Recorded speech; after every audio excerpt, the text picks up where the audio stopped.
মাজত মাত্ৰ কেইটামান দিন ইয়াৰ পিছতে 6 ফেব্ৰুৱাৰীৰ পৰা দ্বিতীয় বৈকুণ্ঠস্থলীত পৰিণত হ'ব বৈষ্ণৱ পণ্ডিত সোণাৰাম চুতীয়া সমন্বয় ক্ষেত্ৰ মহবনাৰ এৰালতলি পথাৰ। ইতিমধ্যে প্ৰায় সকলোখিনি কামেই সম্পূৰ্ণ হৈছে, শেষ পৰখ চলিছে অধিৱেশনখনৰ প্ৰস্তুতিৰ। আৰু এই মুহূৰ্তত মই ভোজনালয়ত উপস্থিত আছোঁ। এইবাৰ আকৰ্ষণীয় হ'ব ভোজনালয়, কাৰণ এইবাৰ ভোজনালয়ত 200টাকৈ চৌকা এইবাৰ ব্যৱহাৰ কৰা হ'ব আৰু 200টা চৌকাত 300 ৰান্ধনীয়া 200 সহায়কে অহৰহ তেওঁলোকে কাম কৰিব আৰু খৰিত এবাৰ ৰন্ধন প্ৰক্ৰিয়া কৰা হ'ব।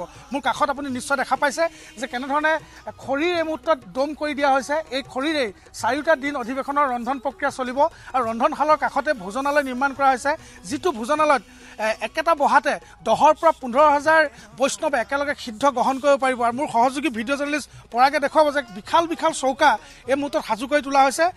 এনেধৰণৰ বিশাল বিশাল 200টা চৌকাত ৰন্ধন প্ৰক্ৰিয়া চলিব আৰু বিশেষতঃ যথেষ্টখিনি পাচলিৰ প্ৰয়োজন হ'ব। আৰু এবাৰ ৰন্ধন কৰোঁতে প্ৰায় 50 কুইণ্টেল চাউল এবাৰতে ৰন্ধনত প্ৰয়োজন হ'ব, তাৰ সমানে সমানে পাচলি থাকিব। এনেধৰণৰ বৃহৎ প্ৰস্তুতিৰে এইবাৰ শ্ৰীমন্ত শংকৰদেৱ সংঘৰ 94 অধিৱেশনলৈ আগবাঢ়িছে উদযাপন সমিতি আৰু দিনে নিশাই ভকত বৈষ্ণৱে কাম কৰিছে। সকলোখিনি কামেই প্ৰায় সম্পূৰ্ণ হৈছে। ইতিমধ্যে শিবিৰৰ কাম 100% সম্পূৰ্ণ হৈছে, ঠিক ভোজনালয় নিৰ্মাণৰ কামো 100% সম্পূৰ্ণ হৈছে। ৰন্ধনশালৰ কামো ইতিমধ্যে শেষ হৈছে। প্ৰকাণ্ড যিসমূহ চিনটেক্স আছে তাত ইতিমধ্যে পানীৰ যোগাৰ ধৰা হৈছে। খৰি ইতিমধ্যে ইয়াত কাষে কাষে খৰি লোৱা হৈছে যাতে কোনো ধৰণৰ ৰন্ধন প্ৰক্ৰিয়াত অসুবিধা নহয়। আৰু এই মুহূৰ্তত উদযাপন সমিতিৰ উপসভাপতি মোৰ লগত উপস্থিত আছে আৰু বিশেষতঃ তেখেত তত্ত্বাৱধায়ক হিচাপে আছে এই কেইবাখনো উপসমিতি।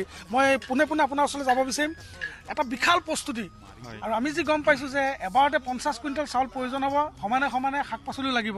কেনেধৰণে গোটেই প্ৰস্তুতি কৰা হৈছে? কৃষ্ণ জয় গুৰু শংকৰ। আমাৰ 94 সংখ্যক শ্ৰীমন্ত শংকৰদেৱ সংঘৰ বাৰ্ষিক অধিৱেশন প্ৰায় সমাগত। আপোনাৰ সবে গম পাইছে আমি ইতিমধ্যে আমাৰ যাৱতীয় যিখিনি প্ৰস্তুতি সম্পূৰ্ণ আমি 100% আমি সম্পূৰ্ণ কৰিছোঁ। ইতিমধ্যে আমাৰ ৰন্ধনশালৰ নিৰ্মাণ কাৰ্য ইতিমধ্যে শেষ হৈছে। আপোনালোকে দেখি এইবাৰ ভাল পাব যে আমাৰ ৰন্ধনশালত কেৰাহীতে পানী পৰিব, মানে এই পানী যোগানটো নিশ্চয় দেখিছে। আৰু আমি অকণমান ব্যতিক্ৰমী চিন্তা চৰ্চাই কামখিনি কৰিছোঁ। গতিকে ইতিমধ্যে 200টা আমাৰ চৌকা ইতিমধ্যে সম্পূৰ্ণ হৈছে। আৰু এই 6, 7, 8 আৰু 9 এই 4 দিনত আমাৰ 8 সাঁজ সিদ্ধান্ত যিহেতুকে আমাৰ আমি ভকত বৈষ্ণৱক আপ্যায়নৰ কাৰণে ব্যৱস্থা কৰা হৈছে। প্ৰতিদিনে 200 চৌকা অহৰহ জ্বলি থাকিব। 200 চৌকাত আমাৰ 300জন ৰন্ধনকৰ্মীয়ে আমাৰ সিদ্ধ পা ধৰি আমাৰ সমস্ত দ্ৰব্য আমাৰ তেওঁলোকে কৰি থাকিব, লগত 200 সহায়ক হিচাপে থাকিব। আৰু এইখিনি কৰিবলৈ যাওঁতে আমি মানে আমাৰ 200টা চৌকাত আমি একে সময়তে আমাৰ 15 কুইণ্টেল মানে চাউল আমাৰ প্ৰকৰণ হ'ব, মানে সিদ্ধান্ত হ'ব। সেইদৰে আমি 50 কুইণ্টেলতকৈও অধিক আমি আমাৰ সিদ্ধ আমি তৈয়াৰ কৰিব লাগিব। সেই অনুপাতে আমি মিনিমাম 50 কুইণ্টেল আমাৰ হয়তো ভকত বৈষ্ণৱৰ উপস্থিতিৰ সংখ্যা চাই পেলাই হয়তো 70-80 কুইণ্টেললৈকে হয়তো যাবগৈ। গতিকে সেই ধৰণে আমি ইতিমধ্যে যাৱতীয় প্ৰস্তুতি সম্পূৰ্ণ কৰিছোঁ। আমাৰ বিভিন্ন আমাৰ সেই কেন্দ্ৰীয় ভঁৰাল আছে, সেই কেন্দ্ৰীয় ভঁৰালত ইতিমধ্যে আমাৰ কিছুমান দ্ৰব্য বস্তু আমাৰ ইতিমধ্যে সংগ্ৰহ হৈছে, আমি তাত জমা ৰাখিছোঁ।